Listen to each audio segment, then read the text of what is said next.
Oke teman-teman, balik lagi aku Ayang Sumiati, NIM B1 channel 24010. Kalau di video sebelumnya aku membahas acara 4 enumerasi mikroorganisme dan sekarang adalah pengaruh lingkungan atau faktor lingkungannya. Pertumbuhan mikroorganisme pasti sangat dipengaruhi oleh lingkungan sekitarnya, misalnya pH, garam, suhu. Nah, faktor-faktor ini menentukan seberapa cepat atau seberapa mikroorganisme bisa hidup dalam lingkungan yang seperti itu. Contoh, bakteri mesofilik tumbuh baik pada suhu ruang. Bakteri neutrofilik tumbuh optimal pada pH netral dan sel mikroba membutuhkan tekanan osmotik seimbang agar tidak plasmolisis ataupun pecah. Faktor yang pertama, salinitas atau pengaruh kadar garam. Kalau teman-teman lihat di sini ada danau berwarna pink. Jadi warna unik ini, warna pink ini disebabkan oleh keberadaan mikroalga dan bakteri halofilik atau halobakteria yang menghasilkan pigmen kemerahan saat terpapar sinar matahari dan salinitas tinggi. Jadi bakteri yang ada pada danau itu bisa bertahan hidup pada keadaan ekstrim. Dikatakan ekstrim karena kadar garamnya itu sangat-sangat tinggi. Nah, pada saat praktikum, ketika kita menggunakan parameter 7% garam, hipertonik, itu bakteri tidak tumbuh karena tekanan osmotik tinggi menjadi menyebabkan dehidrasi sel atau plasmolisis. Tapi kalau misalkan di danau ini, karena kan di luar konteks praktikum, nah kalau dalam danau ini bisa bertahan hidup karena beberapa bakteri memang beda. Beda dalam artian mungkin bagaimana dia itu sifatnya, apakah tahan terhadap salinitas tinggi seperti itu ataupun tidak. Parameter yang pertama adalah 7% garam, yang kedua 3% garam atau isotonis atau tekanan optimal. Jadi bakterinya itu tumbuh optimal, jadi sel berada dalam keseimbangan osmotik. Parameter yang ketiga menggunakan 0,8% garam atau hipotonik. Jadi bakterinya itu tetap tumbuh tapi lambat. Jadi sel itu bisa menyerap air berlebih tapi masih bisa bertahan. Setelah pengaruh kadar garam, sekarang kita masuk ke pengaruh pH. Sayang sekali ya karena videonya ini tidak bisa diputar.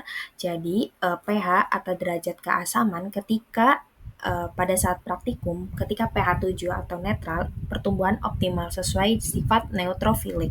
Sedangkan ketika pH kurang dari 7 atau asam, yang di praktikum itu pH-nya 5, jadi bakteri itu tidak tumbuh karena lingkungan itu terlalu asam untuk aktivitas enzim normal. Jadi pH ini berpengaruh ke si enzimatis, sifat enzimatisnya itu. Nah, kalau misalkan pH kurang dari 7 dikatakan asam, berarti kalau lebih dari 7 dikatakan basa. Nah, untuk pH 10 atau alkali, bakteri itu tumbuh sedikit, jadi menunjukkan toleransi terbatas atau range toleransi pada kondisi basa. Alkalofilik tapi tidak optimal.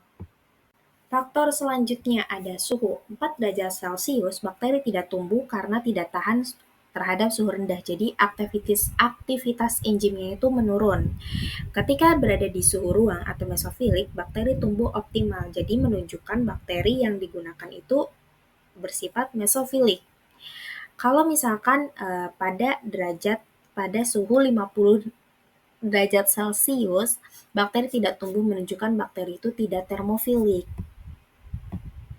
Nah, pernyataan tersebut didukung oleh penelitian Huda et al. Pada tahun 2023 mengenai pengaruh kadar garam, suhu, dan pH terhadap Bacillus subtilis T905 yang diisolasi dari kecap ikan memiliki pertumbuhan optimal pada suhu sekitar 35 derajat Celcius. Ini termasuk suhu ruang ya, tidak terlalu panas, dan pH netral hingga sedikit basa. Jadi penelitian ini menegaskan bahwasannya bakteri mesofilik dan neutrofilik memiliki batas toleransi terhadap stres lingkungan dan menunjukkan pentingnya keseimbangan osmotik, suhu, dan pH untuk mendukung aktivitas metabolik dan proliferasi sel mikroba.